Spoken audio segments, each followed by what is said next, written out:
Ya, saya persilakan pada Bu Ine ya. Masih lemes ya? Nggak tahu nih, kurang minum atau apa? Ya, Bu Ine dipersilakan. Ya, terima kasih Bu Nurrohma. Bismillahirrahmanirrahim. Rabbil lakal hamdu kama yambagi lizalali wajhikal karimi wa azimi sultanik. Asyhadu alla ilaha illallah wahdahu la syarikalah wa asyhadu anna Muhammadan abduhu wa rasuluh la nabiyya ba'da. Raditu billahi robba wa bil islami dina wa bi Muhammadin nabiyya wa rasulah. Yang terhormat Ibu Ketua PWA Jawa Barat, Ibu Dr. Anda Heni, Sarjana Hukum, Ibu Ketua LPPI, ya, kemudian Ibu Susi dan juga teman-teman dari Tendik, dan tak lupa mahasiswa yang Ibu banggakan. Assalamualaikum warahmatullahi wabarakatuh. Baik, mohon izin saya turun ya, kalau di atas kayak mau nyanyi ya. Ya, biar dekat ya sama teman-teman. Ini mau disebut alumni atau setengah alumni?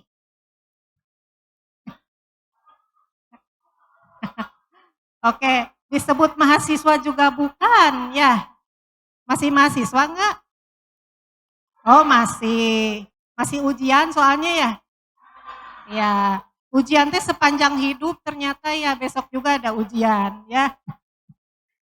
Oke, insya Allah saya diberikan amanah, mohon izin Ibu kami di depan, diberikan amanah untuk menyampaikan bukan pesan terakhir ya, kesannya mau kemana gitu ya, pesan terakhir ya.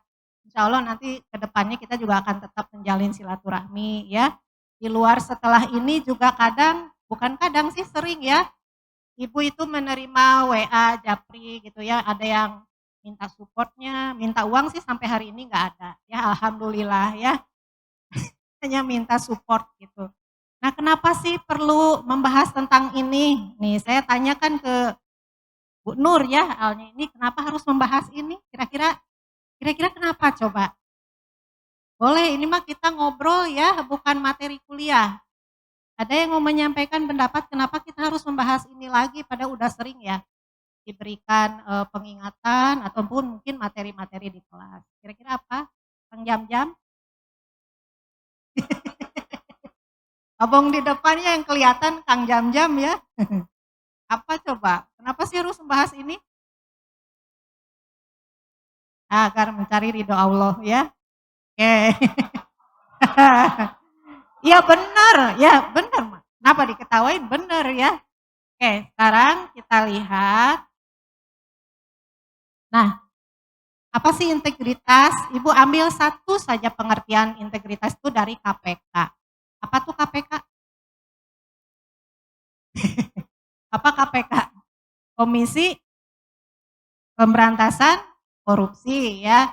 Mereka rajin memberikan literasi tentang integritas ini. Kenapa? Karena Indonesia sedang dalam keadaan tidak baik-baik saja. Gitu ya. Nanti kita akan lihat, kita akan bahas beberapa kasus ya. Integritas itu adalah, ini kata kuncinya ya, konsisten. Bertindak secara konsisten antara apa yang dikatakan dengan tingkah lakunya sesuai nilai-nilai yang dianut. Nah kita dari mulai semester 1, Mas Tama bahkannya kopiku dulu ya, itu selalu memesankan tentang nilai-nilai Islam. Ya terlepas kita kebetulan ini Allah takdirkan berada di dalam organisasi Muhammadiyah dan Aisyah yang sama selaras dengan nilai-nilai kita. Sehingga sebenarnya frekuensi itu akan nyambung. Ya, mungkin ketika awal daftar, enggak udah saya mah keinginan orang tua, bukan saya gitu ya. Ibu udah abi mah kebetulan ya kejeblos ke Unisa gitu ya. Gak apa-apa, ku Allah dijebloskeun gitu ya. Gak apa-apa, berarti apa yang terjadi di masa lalu itu terus akan mempengaruhi kita di periode-periode berikutnya. Begitupun tentang prinsip hidup kita, ya. Jadi integritas itu kata kuncinya adalah konsisten. Antara apa? Yang diucapkan, yang di hati ya. Di hati dulu, diucapkan baru dilakukan. Ya, konsisten dengan nilai-nilai hidup dan juga nilai-nilai yang berlaku di masyarakat kita. Kan kita bukan hanya Islam ya, ada juga nilai-nilai yang lain yang secara universal nilai Islam itu juga bisa digunakan oleh nilai-nilai yang lain. Kayak apa? Kesetaraan, ya, menjaga hak asasi manusia dan seterusnya. Tapi nanti jangan salah kaprah, gitu ya, karena merasa berkaitan dengan hak asasi, akhirnya kita semau gue gitu. Nah, itu yang harus kita hindari ya. Jadi ini ada keutuhan kepribadian, ya, jangan sampai pagi jadi Wiwin, malamnya Wawan, ya. Nah, berarti nggak utuh pribadinya gitu ya. Nah ini hati-hati nanti ketemu lingkungan-lingkungan mungkin gitu ya ketika kita memberikan asuhan, berinteraksi dengan kelompok-kelompok tertentu, tetap kita memegang prinsip nilai hidup kita jangan sampai terbawa gitu ya. Kemudian tadi selaras antara kata, sikap, dan nilai hidup, dan ini tidak tergoda, mungkin ke belakang nggak kelihatan ya, tidak tergoda melakukan penyelewengan sesuai kewenangannya. Konsumerisme, hedonisme, orientasi serba uang, dan terperdaya oleh kekuasaan. Jadi kalau yang melakukan poin ini, dia tidak memiliki integritas. Contohnya apa? Sekarang salah satunya, banyak mahasiswa yang menjadi sasaran pinjol. Ada di sini yang ikut pinjol? Aku, ya. Ada yang diudak-udak sama itu debt collector, ya. Sampai kasus yang di UI ada yang sampai dibunuh ya, gara-gara pinjol. Kenapa kok sampai terlilit pinjol? Bisa jadi karena integritas di bagian ininya luntur, gitu ya. Apa yang terjadi nanti kalau di keperawatan? Kira-kira apa? Yo, ada yang dinas di UGD misalnya gitu ya. Pasien ini harusnya dikasih 1 ampul, di order kena 2 ampul, nu hiji masuk. Ada beberapa kasus seperti itu. Ya, karena tidak memiliki integritas. Gitu ya. Oh, akhirnya ketahuan juga ya. Maaf. Nah, sekarang nih, kenapa memilih perawat? Ada yang di sini masih denial jadi perawat? Ada nggak? Nggak apa-apa, ngacung aja. Ijazahnya nggak akan ditahan. Sok. Ada yang masih denial jadi perawat? Ih, menikieu jadi perawat teh gitu ya. Ada? Ya, oke. Nggak apa-apa denial ya, tong lami teuing. Ya, denial hanya normalnya tuh hanya 2 minggu. Bu, udah 4 tahun denial, normal tuh normal. Ya. Itu ya, berarti harus diterapi ya. Nah, kita lihat nih ke falsafah keperawatan. Dasar pemikiran yang harus dimiliki perawat sebagai kerangka dalam berpikir, mengambil keputusan dan bertindak yang diberikan pada klien dalam rentang sehat sakit. Nah ini, memandang manusia sebagai makhluk yang holistik. Ini sebagai dasar ilmu keperawatannya, falsafahnya seperti ini ya. Maka dalam konteks Islam ya, keperawatan itu adalah manifestasi sebagai fungsi kita sebagai khalifah. Masih ingat mungkin dulu di AKSM 1, ingat Bu ada di laptop ya. Atau di sini atau di sini ya. Masih ingat yang tangga-tangga pursuing of life ya, tujuan hidup. Paling bawah tuh apa? Kesenangan gitu kan ya. Senangan itu gampang. Anda mau mabal dari sini juga kita happy-happy aja kan gitu ya. Nah intinya sesuatu yang membuat kita senang tuh sebenarnya paling bawah tuh pursuing of life-nya. Paling tinggi adalah menegakkan keadilan atau membela orang-orang lemah, itu adalah justice. Itu paling tinggi, ke-8 pursuing of life. Nah kita posisi sebagai perawat itu bisa menempati pursuing of life dari mulai yang ke-6, tangga ke-6, 7, 8. Ke-6 itu apa? Excellent. Artinya dia berusaha menjadi yang terbaik, ukurannya adalah dirinya. Hari ini saya kurang baik nih, berarti saya harus lebih baik dibandingkan kemarin, dan besok saya harus lebih baik lagi dari hari ini, itu excellent. Nah, pursuing yang berikutnya apa? Yang berikutnya adalah memberi manfaat. Ya, manfaat kan sebaik-baik manusia yang memberikan manfaat kan begitu ya. Nah yang paling tinggi itu adalah justice. Maka kenapa disebutnya tangga? Karena kita naik tangga itu akan semakin atas, semakin energinya semakin besar. Ya, ada di sini yang mulai naik tangga berapa step udah engap?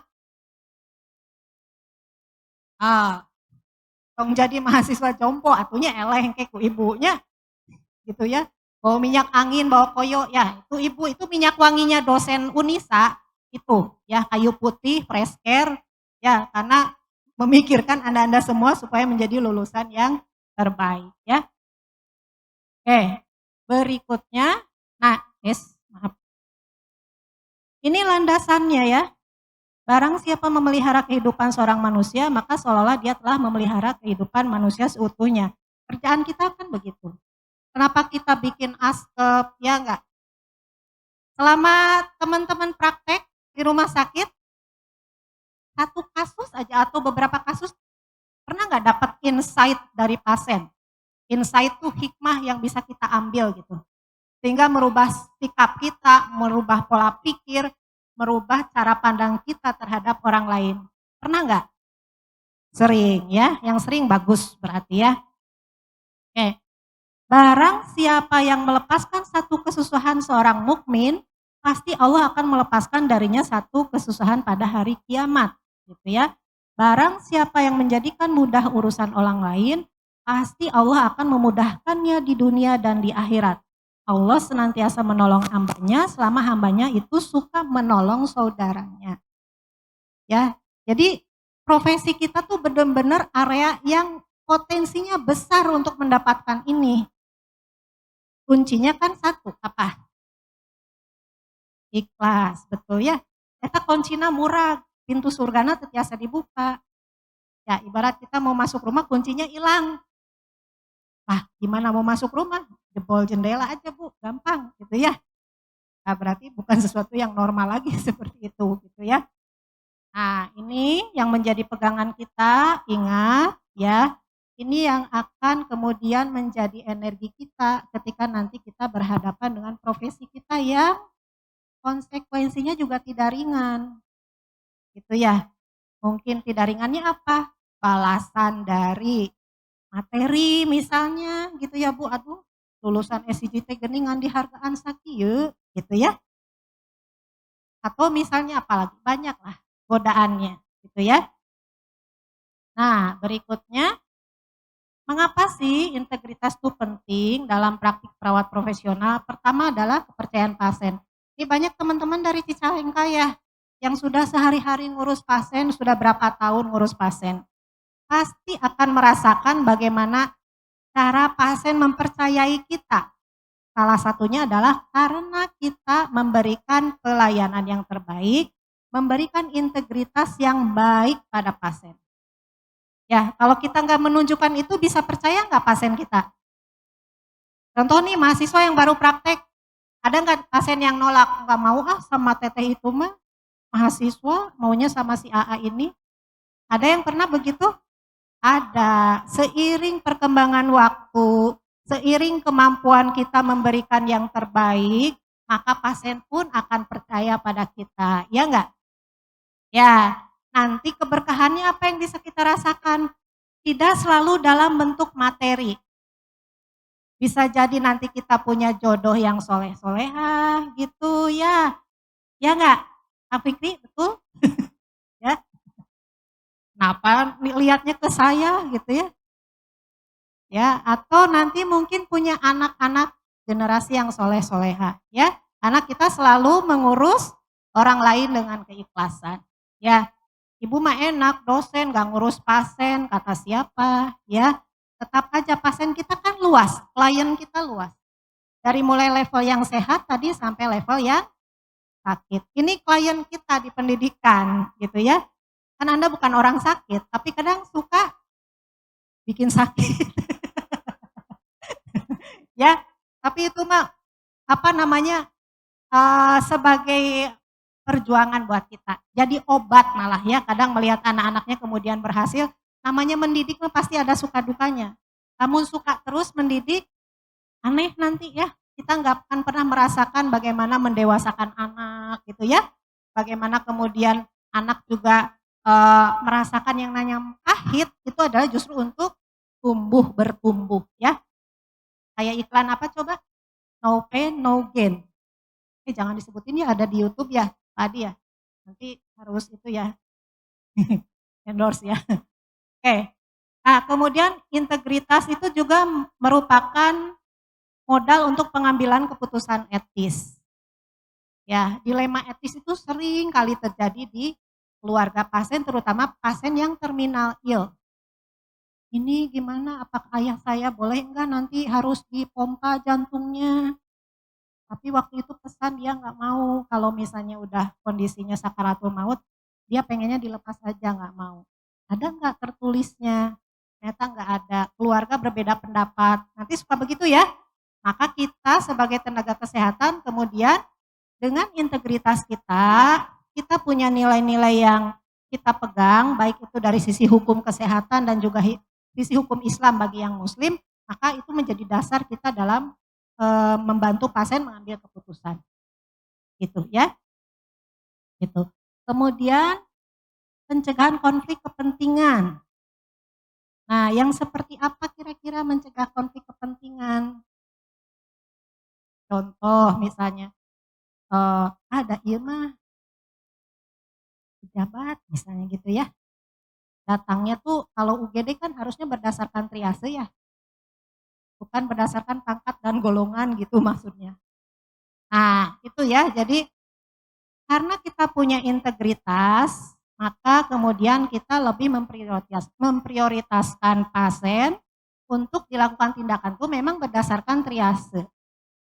Bukan berdasarkan siapa dia, rasnya, golongannya, jabatan, dan lain sebagainya. Dan ini yang harus diedukasi ke masyarakat. Kadang terutama ajudannya yang nggak paham. Pokoknya ini atasan saya dulu harus dikasih tindakan. Ya, ajudan liur. Ya, yang berhadapan dengan tenaga kesehatan ajudan biasanya banyak. Nah, itu edukasi itu juga harus terus kita sampaikan ya, bahwa triase menjadi dasar kita dalam memberikan tindakan terutama ketika di UGD. Kenapa? Ayah saya udah lebih datang lebih duluan, kenapa itu dulu yang dikasih tindakan? Kadang kan begitu ya, keluarga mah ya, gak mau tahu. Itu udah lama gitu. Desek pada perawat di UGD juga misalnya terbatas ya, dengan jumlah pasien yang banyak. Maka sosialisasi itu juga penting. Supaya kita juga tidak terbuai oleh apa istilahnya tuh ya, godaan-godaan tadi integritasnya yang akhirnya tercoreng. Kemudian etika profesional gitu ya. Ini juga menjadi bagian yang penting ketika seseorang memiliki integritas ya. Bagaimana cara memperlakukan pasien, service of excellence-nya gitu kan. Itu dasarnya karena kita punya integritas. Contohlah ketika misalnya kita memperlakukan pasien A gitu ya, coba meraba hati kita. Kalau kita sikapnya seperti itu, gimana perasaan kita gitu. Itu ya. Kalau bahasa Sunda tuh naon? Pak, biasanya Bapak suka apa? Naon Pak, meraba hati. Harumaosan. Terang ya orang orang luar Jawa, luar Bandung. Naon Pak, jelaskan Pak. Ya. Harumaosan gitu, jadi meraba hati gitu ya. Itu bagian salah satunya adalah dari integritas ya, sehingga nanti dimunculkan dalam etika profesional. Kemudian privasi dan kerahasiaan. Saya yakin teman-teman apalagi yang sudah bekerja ya, data pasien itu hanya boleh dibuka bagi yang memang berkepentingan terhadap pasien tersebut. Makanya salah satunya kalau penelitian harus ada izin etik gitu ya. Jadi bukan kampus teh hayang deui duit gitu ya, rumah sakit teh hayang deui duit gitu ya.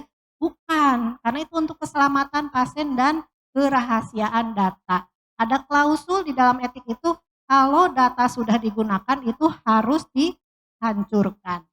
Gitu ya, dan tidak boleh mencantumkan nama jelas hanya inisial. Ya, tapi kalau kaitannya dengan perawatan, itu status siapa yang boleh membuka, itu kan ada ketentuannya di rumah sakit. Ya, saya yakin pasti ada ya. Itu juga bagian dari integritas. Jadi kita nggak menjual data. Ya, kalau menjual data pasien berarti kita sudah tidak memiliki integritas. Sering nggak contohnya, saya perasaan nggak pesen ini kok tiba-tiba sering masuk ya iklan ke WA kita gitu. Sering nggak kayak gitu?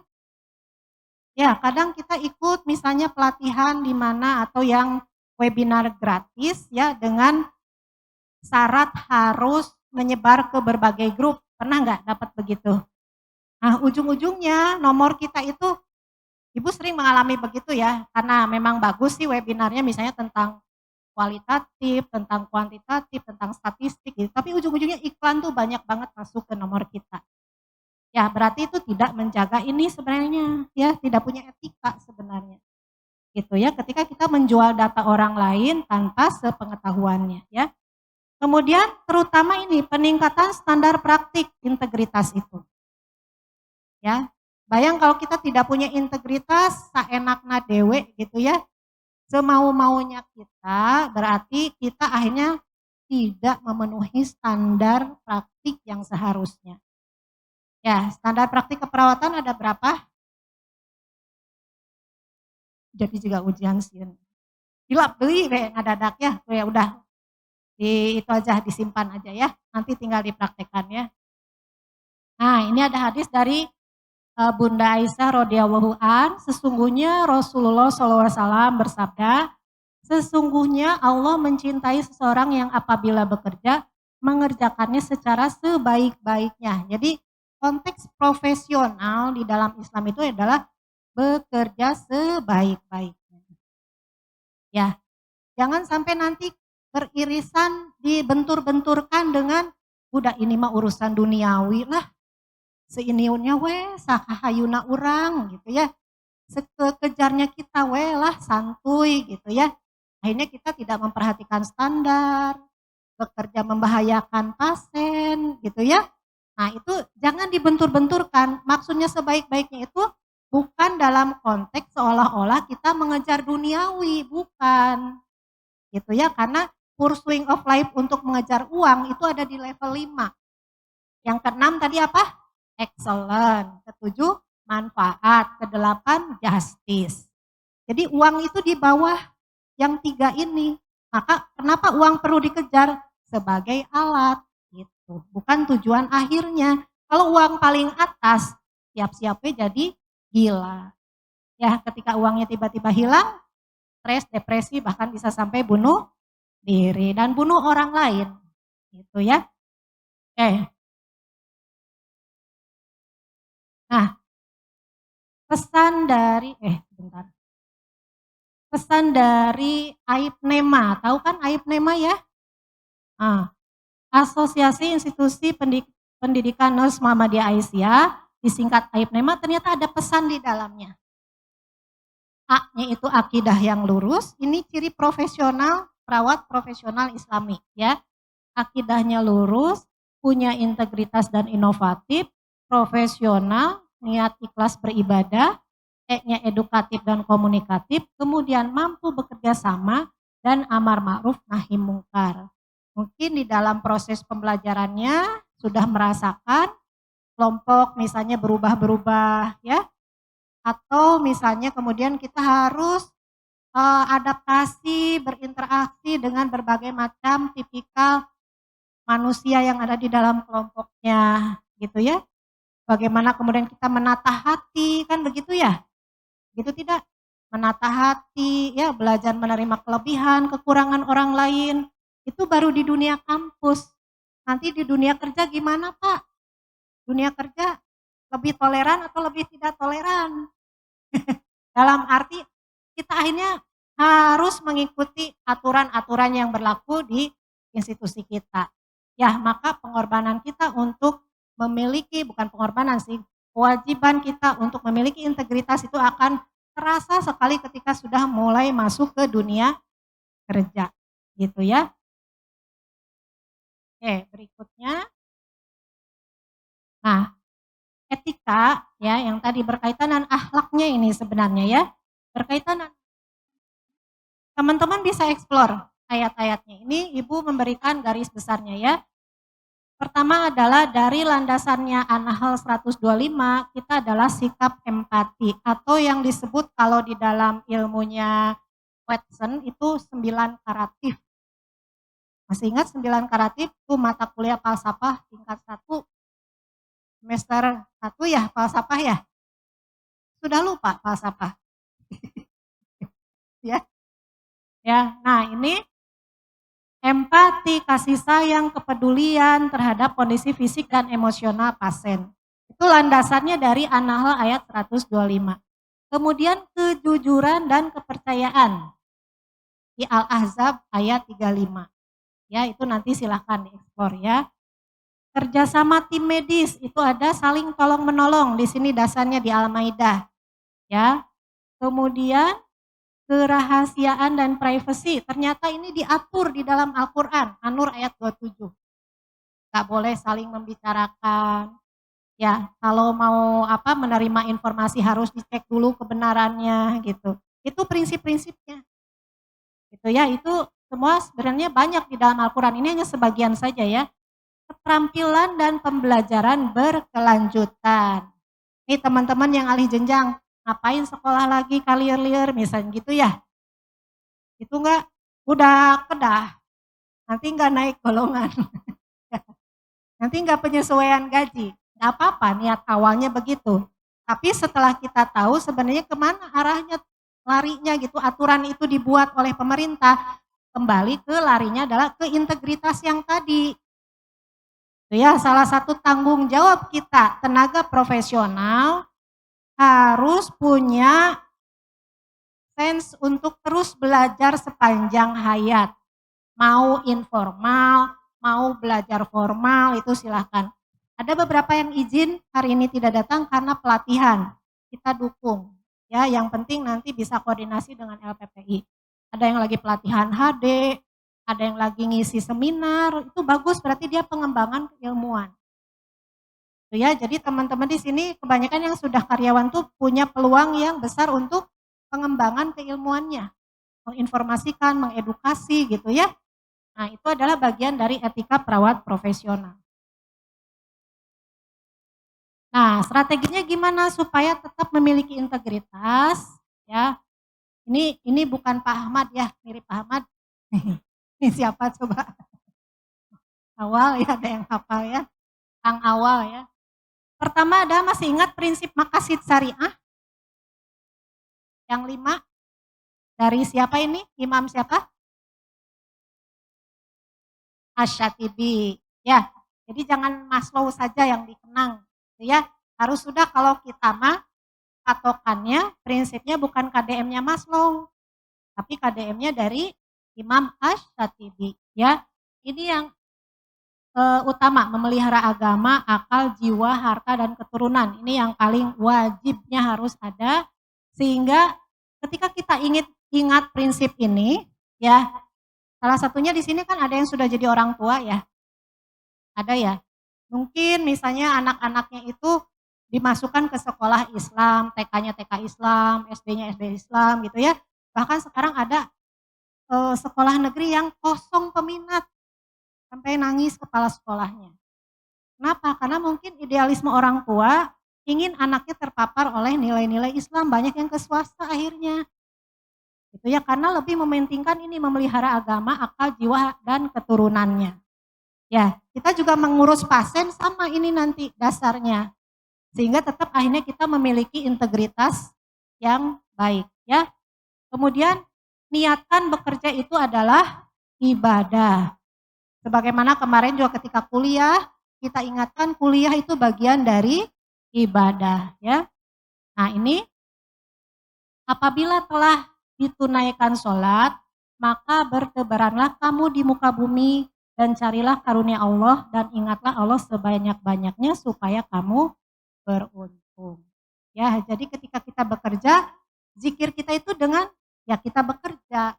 Ingat ulah maksiat ketika bekerja kan begitu ya, atau menelikung teman, atau apalagi curang ya, merekapitulasi anggaran misalnya gitu ya. Kemudian kita kita naikkan sesuatu yang tidak itu banyak sekali peluang-peluang seperti itu.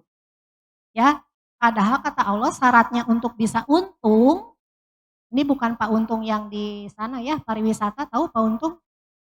Itu hidupnya untung terus tuh. Di mana-mana dipanggil untung, Pak Untung gitu ya. Nah, kita juga bisa menjadi orang yang beruntung. Syaratnya apa? Setiap aktivitas yang kita lakukan, ingat Allah. Ingat Allahnya sebagai prioritas utama. Jadi ketika mau sesuatu yang menyimpang, ingat lagi. Hidup kita enggak cuma di sini mah sementara. Yang akhirnya itu ada nanti. Yaumil akhir kan kekal ya. Harapannya nanti kita bisa kumpul lagi. Nanti kita mah muda sama semua ya. Ya enggak? Enggak ada yang di sana yang lansia gitu ya. Nanti kita seumuran Bu. Gitu ya. Pengen berkumpul semua ini keluarga Unisa ada di mana? Gitu ya. Pengen enggak kayak gitu? Nah, itu cita-cita yang sangat futuristik, sangat jauh ke depan ya. Harapannya ke sana. Kemudian ingat juga rizki Allah itu luas ya. Jadi ketika Ibu seringkali dapat, walaupun satu sisi kadang ada perasaan gimana ya, tiba kasihan, sayang gitu ya. Ketika beberapa alumni yang sudah bekerja, tadinya mahasiswa ya, yang curhat ya, terlilit masalah ekonominya, bermasalah dengan pasangannya gitu ya. Itu apa yang harus dilakukan? Ibu sebagai manusia nggak bisa memberikan pertolongan yang nyata ya. Tapi kalau sebagai ventilasi gitu ya, teman-teman untuk membuang energi negatif tuh silahkan saja. Akhirnya dikembalikan lagi ke sini keyakinan kita. Allah sudah menyatakan nih di surat Al-Mulk ya ayat 15. Dialah yang menjadikan bumi ini mudah bagimu, maka berjalanlah di segala penjurunya. Dan makanlah sebagian dari rizkinya dan hanya kepadanya lah kamu kembali dibangkitkan. Jadi itu sangat luas dan mudah. Jadi jangan terjebak sama yang subhat dan haram gitu. Ya kayak tadi kasus, ini informasi. Kemarin kita ada dari bursa saham. Bursa saham apa? Efek bursa ya. Saham ya, Pak Adi naon kemarin teh. Ya, itu datang ke Fikes. Awalnya kita bingung, ngapain ke Fikes ya? Emang mau nawarin saham ke mahasiswa? Gitu ya. Kita harus hati-hati nih, kan begitu ya. Ternyata setelah ngobrol, makanya perlu komunikasi, kita perjelas, ngobrol, maksudnya apa. Ternyata apa?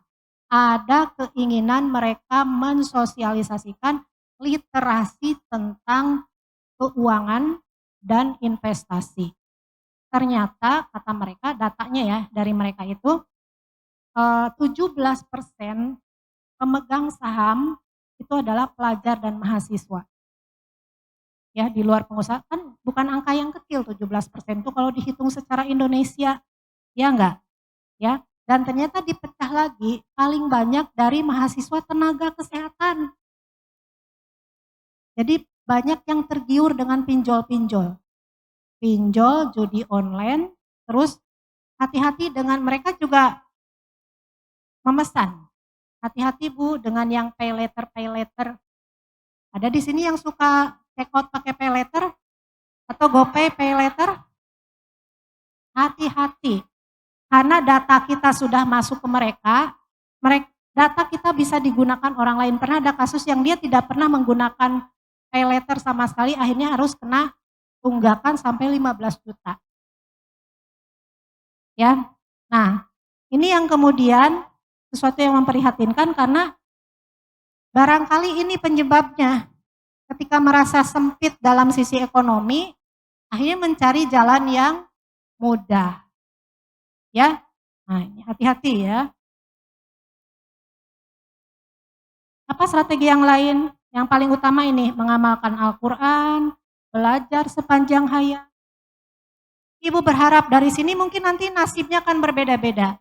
Ada yang kemudian kedepannya punya praktik perawat mandiri. Kayak kemarin ada yang share ke ibu ya, oh, alhamdulillah, bagus Pak ini.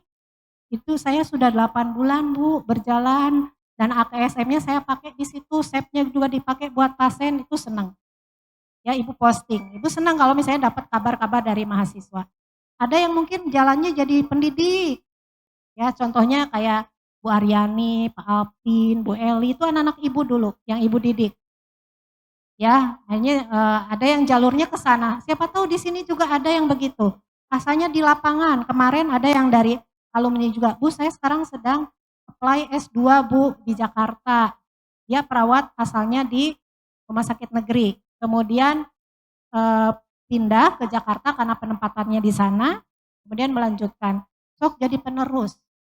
Ya, satu saat jadi penerus-penerus kita nih yang mencetak perawat-perawat yang memiliki integritas, gitu ya. Di lapangan bagaimana? Sama, di lahan juga itu sebagai pendidik, nanti preseptor. Itu ya Bapak-bapak di sini sebagai preseptor yang calon-calon perawat yang praktik di sana. Itu ya, jadi perlu belajar sepanjang hayat. Kemudian maaf, belum ya.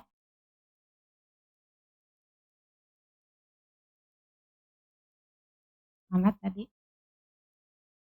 Lingkungan, cari lingkungan yang positif. Ya, kalau kita merasa lingkungan yang selama ini melingkari kita itu lingkarannya bukan lingkaran yang positif, tinggalkan. Harus berani. Berani mengambil sikap karena Anda sudah dewasa. Ya, tapi kalau memberikan nilai positif silahkan tuh terus kembangkan lingkungan tersebut ya. Bisa mengambil hikmah seperti tadi, punya tujuan hidup, ini akan semakin mendorong usaha kita. Coba Anda mau pesan Gojek, belum menentukan tujuan, kira-kira ojeknya bisa nyampe nggak? Nggak akan nyampe, muter-muter aja di situ. Ya, itu menjadi pembelajaran buat kita. Kalau kita mau nyampe ke A, pasti ditentukan dulu tujuannya kan begitu. Maka tentukan kita tujuannya mau jadi perawat apa nih? Oh, perawat pendidik, perawat klinis, perawat researcher, perawat apa lagi? Maka karirnya nanti ke sana silahkan. Kenapa harus begitu?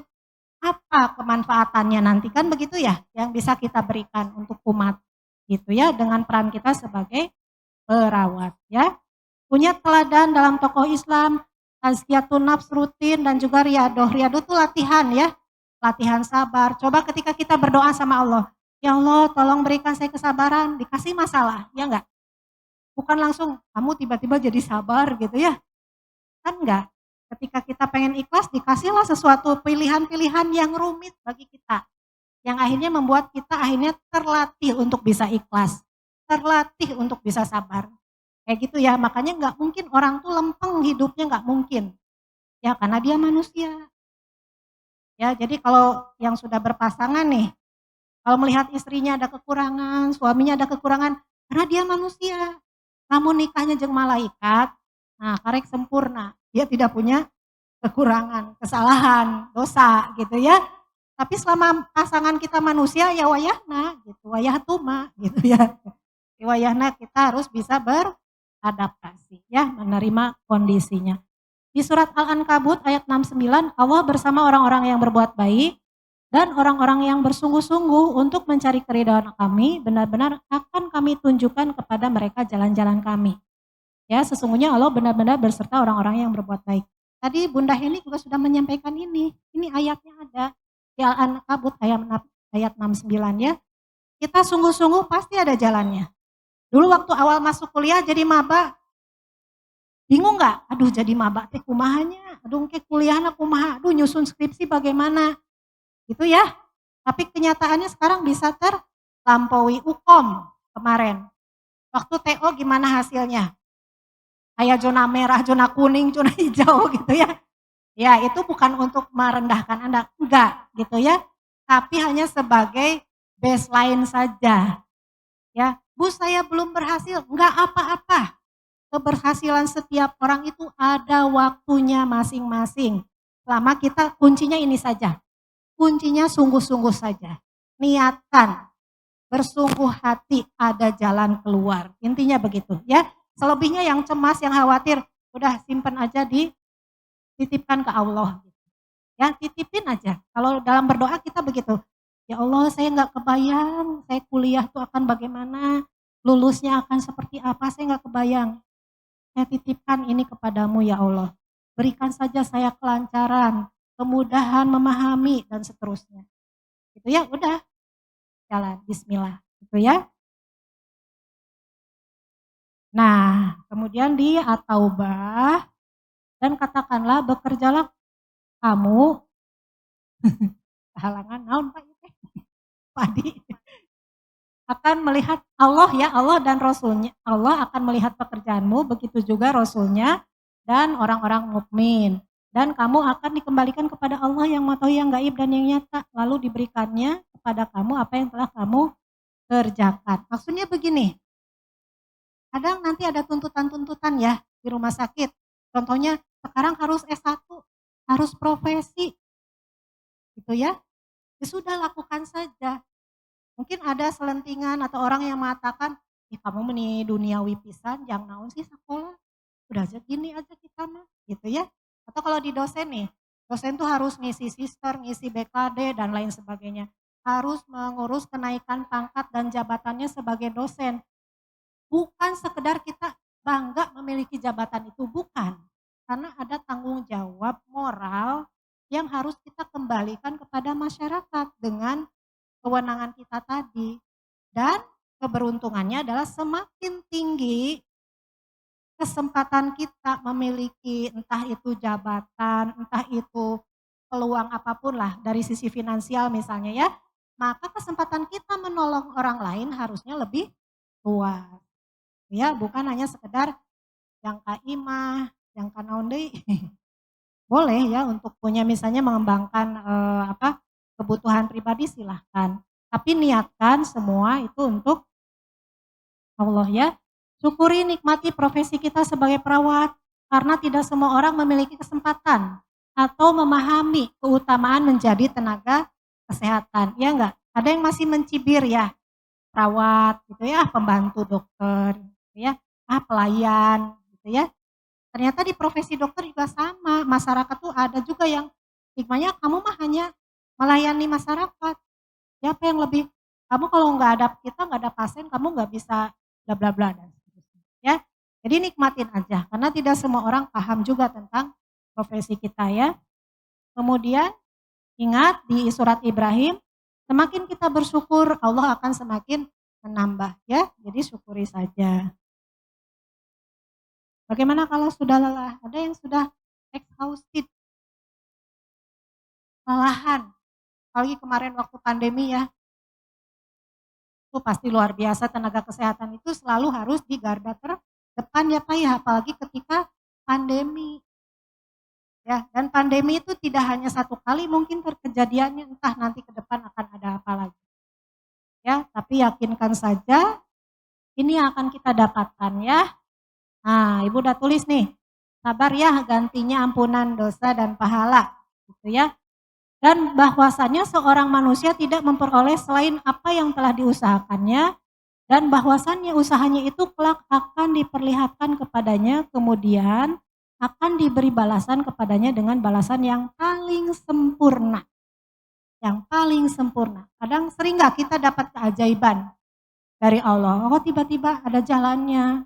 Oh tiba-tiba ternyata begini loh cerita akhirnya gitu ya. Padahal sebelumnya kita merasa terzolimi, merasa tersakiti, dan seterusnya. Ternyata Allah menunjukkan kekuasaannya lewat peristiwa-peristiwa. Itu ya, itu balasan yang sempurna. Satu lagi, barang siapa pada malam hari merasakan kelelahan, terutama ini yang para bapak, para ibu, teman-teman nanti yang sudah bekerja ya, di shift pagi, siang, malam gitu ya. Nah ini ada hadis ya, barang siapa pada malam hari merasakan kelelahan dari upaya keterampilan kedua tangannya pada siang hari, artinya bekerja ya, maka pada malam itu ia diampuni oleh Allah. Jadi sebenarnya sangat gampang kita mencari peluang-peluang untuk diampuni oleh Allah gitu ya. Tapi tong sengaja adang kayaknya diampuni berbuat dosa di siang hari gitu ya. Nah itu jangan seperti itu juga. Ya, nah, artinya kelelahan-kelelahan yang sudah kita tunaikan itu akan Allah ganti dengan sesuatu yang lebih baik.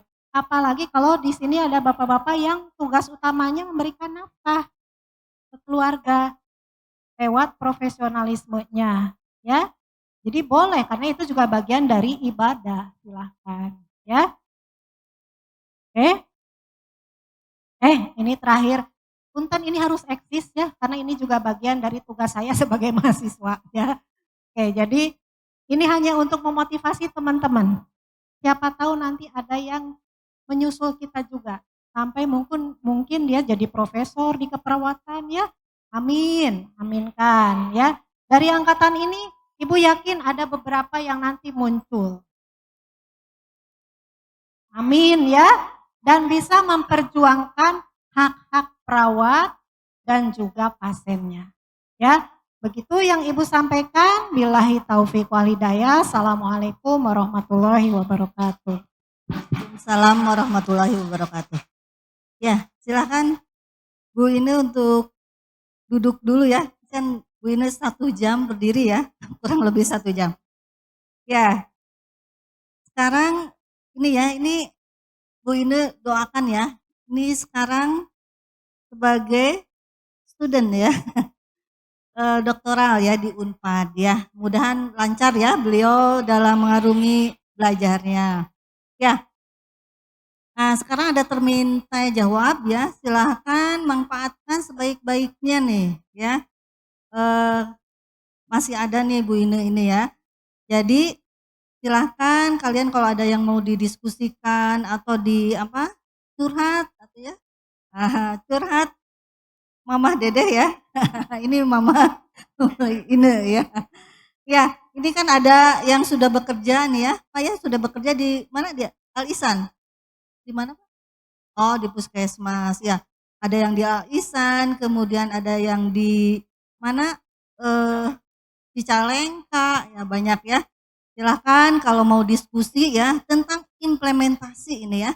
Implementasi Al-Islam dan kemuhammadiyaan karena sudah kita sudah pelajari bersama dan mudah-mudahan dipahami ya. Ya, tidak hanya terbatas pada yang karyawan juga pada reguler ya yang sudah mengikuti AIK 1 sampai 4. Nah, bagaimana nih implementasinya? Sebetulnya nanti pada saat di lapangan kerja, di masyarakat ya. Nah, dipersilahkan. Ada door prize nanti ya. Menunggu. Ini diiming-imingi door prize. Ya, silakan berdiri. Door prize-nya apa? Kunci mobil. Ya, silakan. Kenalkan diri dulu ya. Nah, saya udah kenal ya. Nah, sudah kenal tetapi ini yang lain mungkin belum kenal. Ya. Bismillahirrahmanirrahim. Assalamualaikum warahmatullahi wabarakatuh. Waalaikumsalam warahmatullahi wabarakatuh. Perkenalkan diri dulu ya, nama saya Fikri Nurul Fadli dari Ya. program studi pendidikan profesi dinas.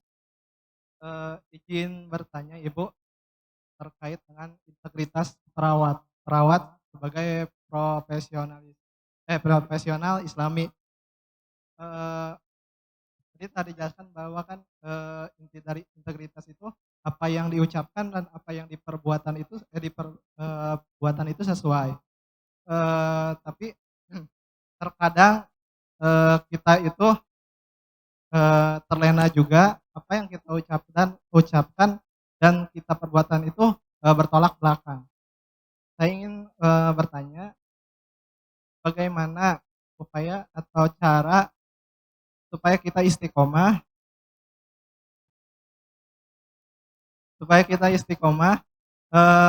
menjadi profesionalisme perawat yang berintegrasi nilai-nilai Islam. Baik, mungkin itu pertanyaan dari saya. Wassalamualaikum warahmatullahi wabarakatuh. Waalaikumsalam warahmatullahi wabarakatuh. Ya, terima kasih ya. Ini Iki ya, kalau saya kenal Kang Iki ya. Ya. Ya, mau langsung dijawab ini atau mau dikumpulkan dulu? Ya, silakan yang lainnya. Ya, ini Kang Iki tadi bagus sekali ya pertanyaannya. Bagaimana menjaga komitmen? Jadi apa yang diucapkan ya, janji perawat ya, yang baik ya, yang bernilai-nilai Islam, bagaimana caranya supaya sesuai pada implementasinya juga. Ya, ada yang lain? Ya, dipersilakan. Ya, tepuk tangan. Wah, ini semangat sekali nih. Ya, mangga Pak. Bismillahirrahmanirrahim. Assalamualaikum warahmatullahi wabarakatuh. Waalaikumsalam warahmatullahi wabarakatuh. Mungkin ini mah Diperkenalkan, mohon maaf Pak. Ya. Nama saya Sumarna dari RSUD Alisan, Bu. Oh ya. PPN 10. Ya. Eh, Alhamdulillah sih saya kuliah di Indonesia. Mungkin ini mas sekedar curhat, Bu. Ya, silakan. Eh, Kita kan RSUD Alisan awalnya dari Rumah Sakit Alisan. Alhamdulillah waktu masih di awal-awal kita nuansa Islaminya sangat kental sekali. Dengan adanya diambil alih oleh pemerintah provinsi dengan mungkin waktu itu alhamdulillah Pak Aher gubernurnya dengan background keislamannya kuat, alhamdulillah Alisan masih mempertahankan ajaran jalan Islamnya. Ada sekarang itu kita mungkin dialih oleh pemerintah provinsi dengan mungkin background bikinnya kurang kami juga. Jadi kita nilai-nilai keislamannya Alisan udah mulai berkurang. Nah, mungkin untuk kedepannya Unisa agar bisa lebih mempererat tentang program-program keislamannya untuk baik mungkin ada dosen pengajar ke sana atau mungkin dari pihak Unisa bekerjasama dengan unit keperawatan atau bidang keperawatan. Mungkin itu aja Bu. Terima kasih. Assalamualaikum warahmatullahi wabarakatuh. Ya, waalaikumsalam warahmatullahi wabarakatuh. Terima kasih atas pertanyaannya ya. Jadi ini bagaimana tantangan mungkin ya tadi pindah ke Pemkot ya. Dan, tadi ada usulan bagaimana kalau Unisa ini mengadakan MOU mungkin ya. Nah, yang nantinya dalam MOU itu tercapai implementasi nilai-nilai keislamannya supaya bisa dipertahankan. Ya, itu dulu mungkin ya Bu Ine 2 pertanyaan dipersilahkan untuk menanggapinya. Ya, terima kasih Bu Nur. Tadi pertanyaan dari Kang Iki ya. Kang Iki aja ya panggilnya ya. Dari Kang Iki, gimana kita menjaga komitmen supaya tetap selaras antara sikap dan perbuatan kita. Ya, maka salah satu upaya yang bisa kita lakukan adalah kembali lagi ke apa yang ada di dalam hati kita, hati kecil kita. Ya, kalaupun kita, Bu, saya bukan ahli Quran, bukan ahli hadis gitu ya, apalagi menafsirkan itu saya belum bisa.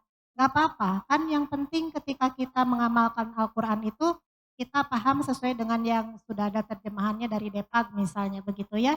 Amalkan sebisa mungkin sekemampuan kita. Yang paling utama modalnya itu adalah di hati nurani kita.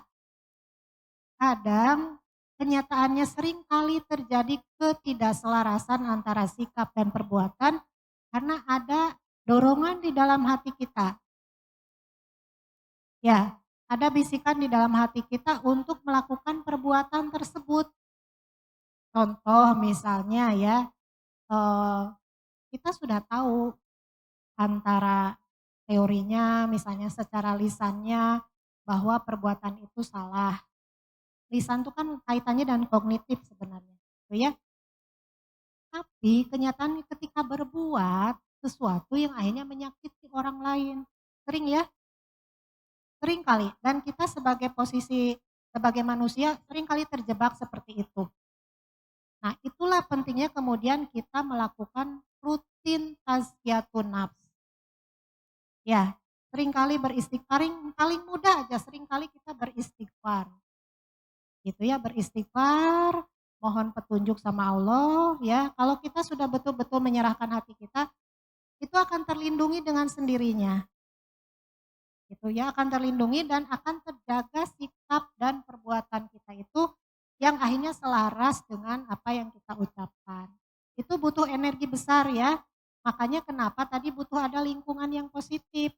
Ketika kita tidak mampu mengendalikan sendiri atau ketika kita lupa hilaf itu ada orang lain yang mengingatkan, ih kamu kayak gitu tadi itu nyakitin orang loh kalau ngomongnya seperti itu gitu ya.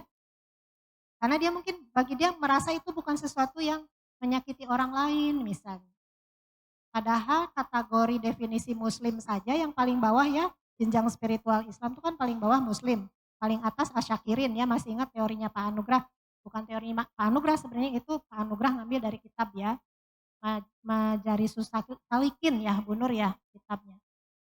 Nah, paling bawah muslim itu adalah ketika tetanggamu aman dari lisanmu. Gitu ya, itu baru aman dari lisan. Tapi kalau misalnya aman dari lisannya, dari perbuatan itu sudah kategori yang mungkin. Ya, jadi paling utama Kang Iki itu adalah hati kita ya. Terus begini, hati kita kan hati kecil gitu ya. Itu tahu kok mana yang benar, mana yang salah ya. Tapi karena ada kecenderungan dorongan-dorongan dari luar, kita akhirnya mengikuti, begitu ya. Mengikuti kebiasaan, pandangan, prinsip yang berlaku secara umum. Kita berada di lingkungan yang suka berkata kasar misalnya. Jadi kebawa, kan begitu ya. Jadi penting itu antara menjaga hati kita, salah satunya dengan riadoh dan tazkiyatun nafs, dan juga memiliki lingkungan yang positif. Jadi ketika kita jatuh itu bukan disuntrungkan sama teman, tapi dibantu, diingatkan, ditolong. Ya insya Allah itu akan terjaga. Ya, dan perlu latihan terus.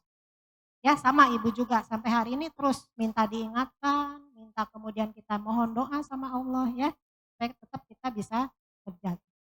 Itu ya, Kang Iki tetap. Baik, berikutnya dari Kang Sumarna ya.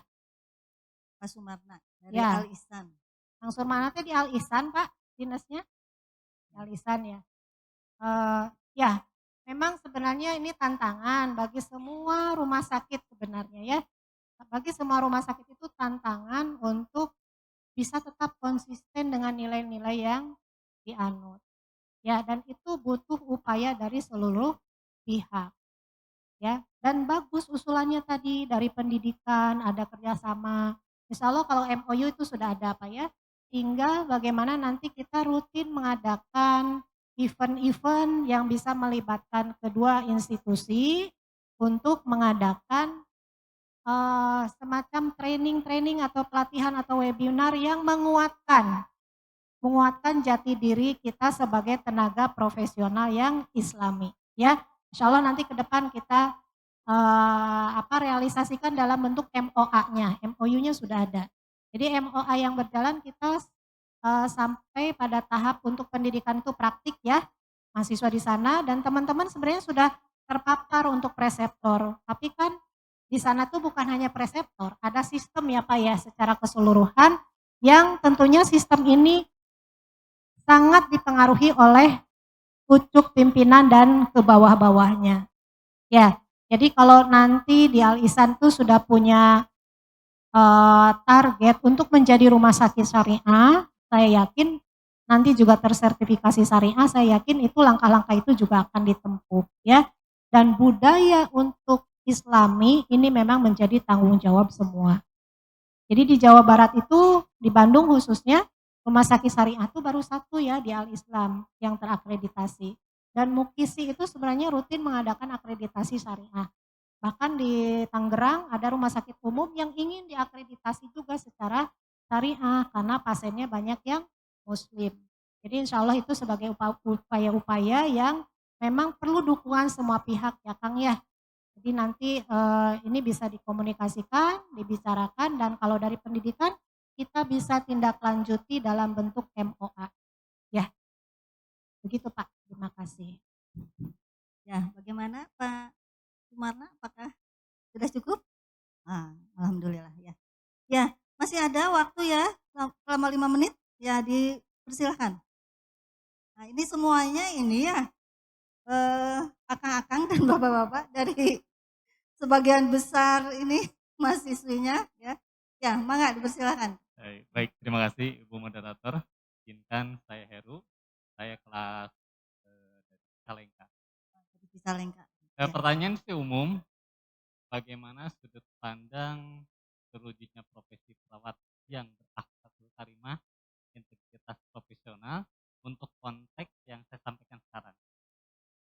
Sekarang saya berpikir bahwa namanya profesi perawat itu kita mewakafkan diri untuk umat. Kita akan dihadapkan ke depan, cepat atau lambat, kita akan dihadapkan pada kondisi tersebut. Walaupun dalam doa saya pernah berdoa, "Ya Allah, cukupkanlah saya hanya merawat saja, jangan timpakanlah kepada keluarga kami." Tetapi hal itu tidak dipungkiri akan terjadi. Dari sekian banyak orang di sini akan dihadapkan satu kondisi tertentu.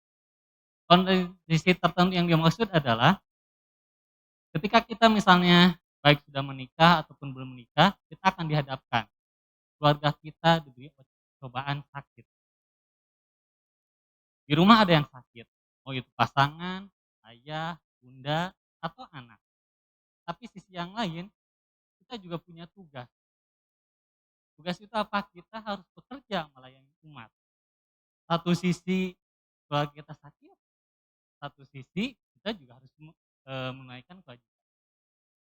Kadang kita berpikiran, keluarga sorangan iker kering, jul, orang bela-bela ngarawat batur. Tapi kadang kita juga berpikir, ini kewajiban saya. Ya. Jadi memang hapunten ini juga mungkin terutama yang memang nanti ke depan yang berpasangan, yang tidak siap dengan sip, timuruana ageng, kadang rumah tanggana sareng perawat masuk diuji gitu ya. Kenapa saya sampaikan di sini? Terhadap kondisi tersebut ada dualisme, ada dilema. Satu sisi sebagai profesi perawat untuk keluarga, satu sisi untuk umat.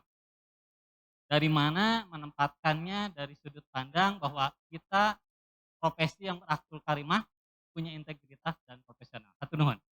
Ya, wah bagus sekali ya pertanyaannya, tepuk tangan. Ya, ini adalah fenomena perawat ya, fenomena perawat yang sudah berkeluarga. Sebetulnya yang belum berkeluarga juga bisa jadi itu suatu ujian ya, tantangan. Ya, ada dari Mas Ziswi, dari teteh-teteh atau dari ibu-ibu? Ayo. Wah, sekarang ini ya, ini 70% adalah teteh-teteh dan ibu-ibu. Ya, tetapi ya ada satu aja. Silakan. Silakan Teh. Assalamualaikum warahmatullahi wabarakatuh. Waalaikumsalam. Izin memperkenalkan diri. Nama saya Salsabila dari Prodi Profesinas. Izin bertanya, Bu, sebagai mahasiswa reguler yang belum bekerja gitu ya Bu ya. Izin bertanya, bagaimana sih Bu cara kita ketika menumbuhkan rasa semangat ketika semangat kita pada saat bekerja itu menurun, karena pada reguler kan kadang belum tahu ya gitu ya Bu, bagaimana sih lingkungan pekerjaan. Ketika sudah masuk ke lingkungan pekerjaan terkadang mungkin ada rasa kaget gitu, oh ternyata bekerja itu seperti ini. Dengan teman-teman pun mungkin akan bersikut-sikutan dan akan membuat jadi malas untuk berangkat bekerja gitu. Nah, bagaimana gitu Bu tips and trick ketika semangat kita sedang menurun? Mungkin gitu saja Bu.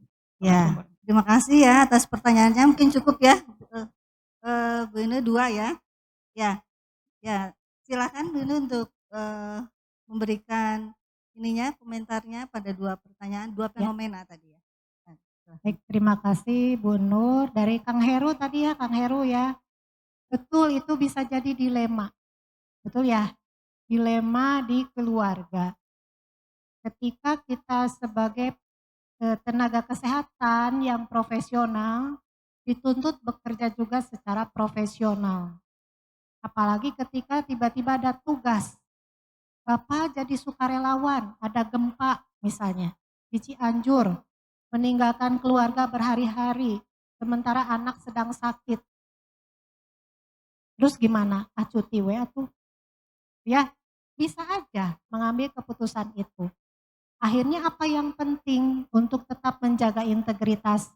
Komunikasi di antara kedua belah pihak, pasangan, suami dan istri. Jadi bagus tadi kata Kang Heru juga sambil menambahkan tadi ya, memberikan pesan gitu ya, terutama kepada adik-adiknya nanti yang akan dan menjelang menikah atau berkeluarga. Komunikasikan bahwa konsekuensi menikah dengan tenaga kesehatan seperti ini. Siap enggak Akang, Teteh gitu ya, nampi abdi gitu kan ya Kang Heru ya. Kalau enggak nggak siap dari sekarang mending nggak usah, bubar aja gitu ya.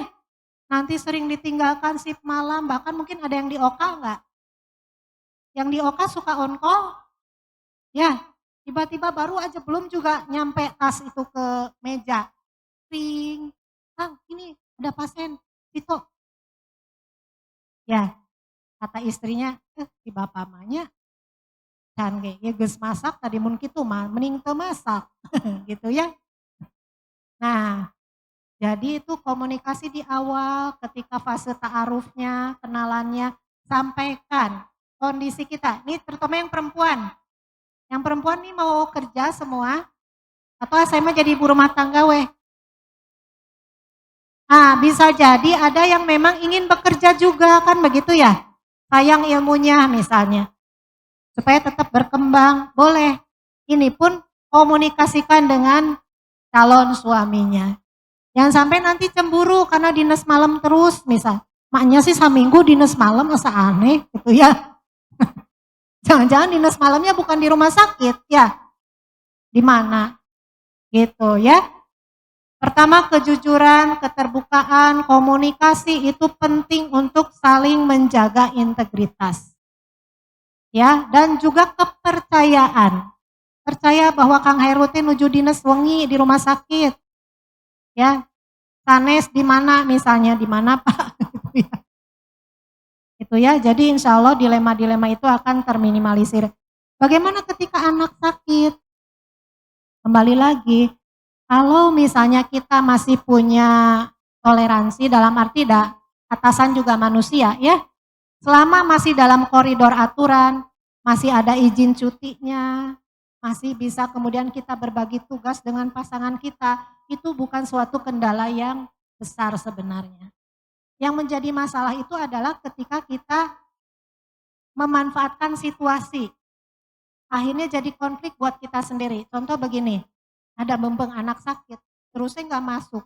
Nggak masuknya sampai 12 hari, habis tuh cutinya. Bahkan misalnya kemudian kita nambah lagi dengan alasan masih menemani anak yang sedang sakit. Padahal kan ayah ibuna di rumah. Ya. Atau kalau misalnya ini kebetulan istrinya juga sakit. Silakan komunikasikan dengan atasannya. Baiknya seperti apa? Apakah misalnya memang mengambil cuti dulu? Ya, atau bagaimana ya? Tapi ada hal-hal yang tidak bisa kita hindari. Akhirnya kita harus memenuhi tugas pimpinan. Karena kita konsekuensi bekerja, kita mengikuti aturan yang berlaku. Nanti kata pimpinannya kalau mau semau lo, ya udah lo jangan di sini aja, lo cari kerja di tempat lain. Kan bisa aja begitu ya. Dunia kerja itu sangat bukan kejam ya. Nah, punya aturan, kan begitu.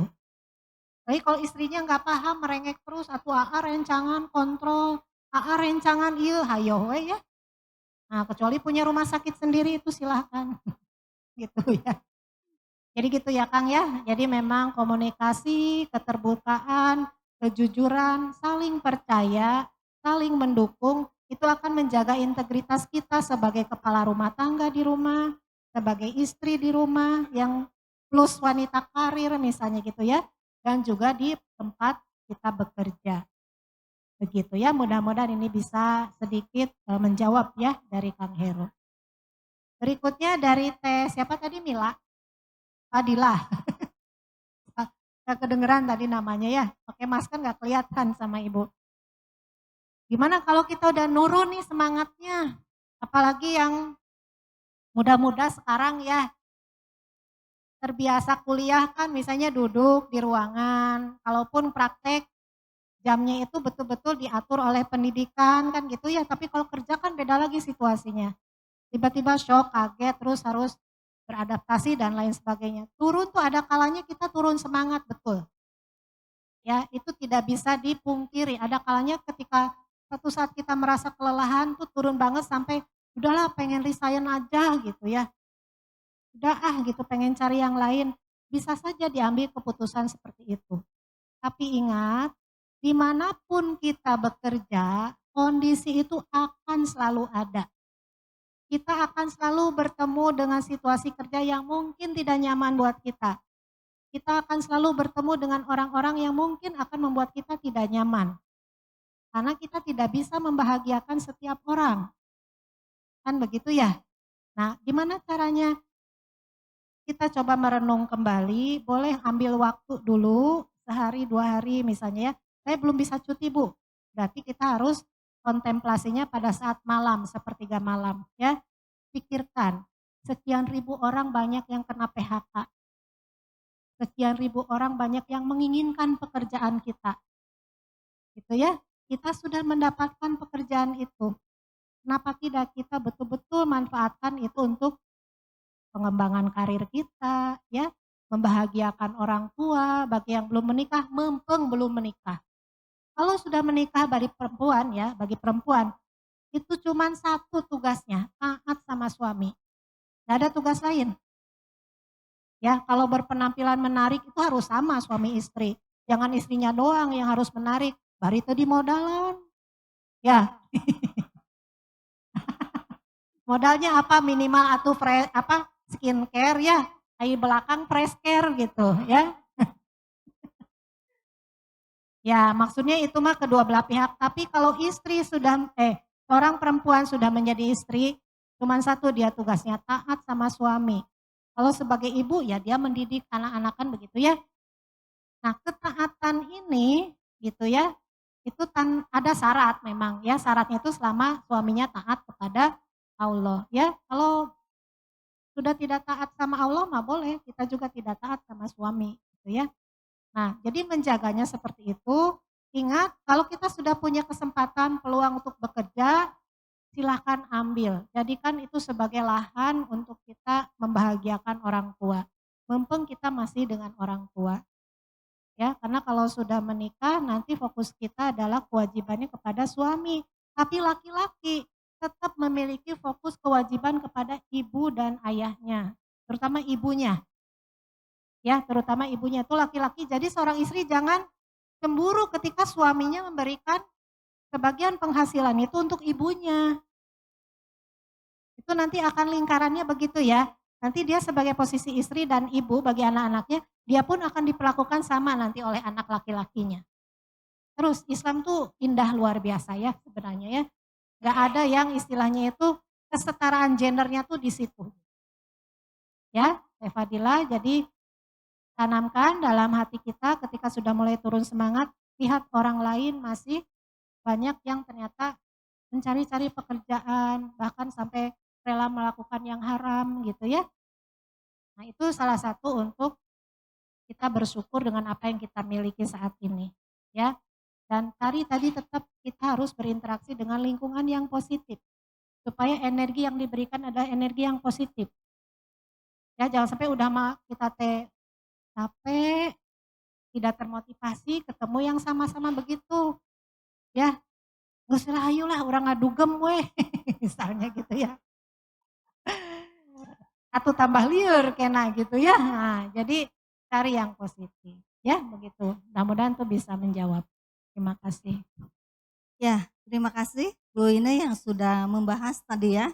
Pertanyaan demi pertanyaan, ya mudah-mudahan ini pertanyaan dari teman-temannya ini menjadi semangat juga ya, dan motivasi bagi yang lain dan juga menjadi pencerahan juga bagi yang lain ya.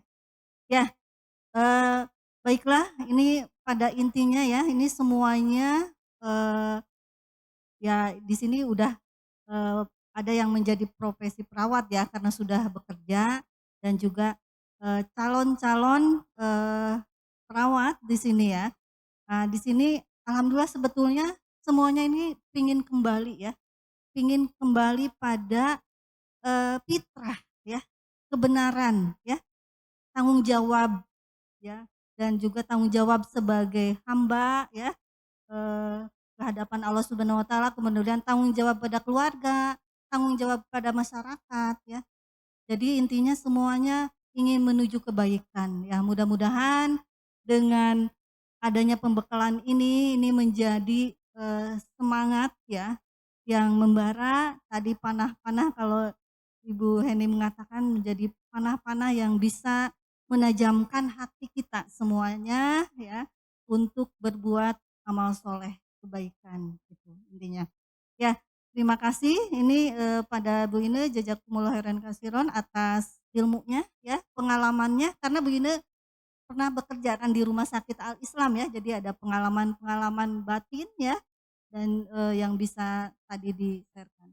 Dan juga pada semuanya ini peserta BA saya haturkan terima kasih atas atensinya dan perhatiannya dan masih ikut serta pada acara kali ini. Dan untuk acara sesi pertama saya undur diri ya, saya mohon maaf apabila ada kata atau perilaku yang kurang berkenan.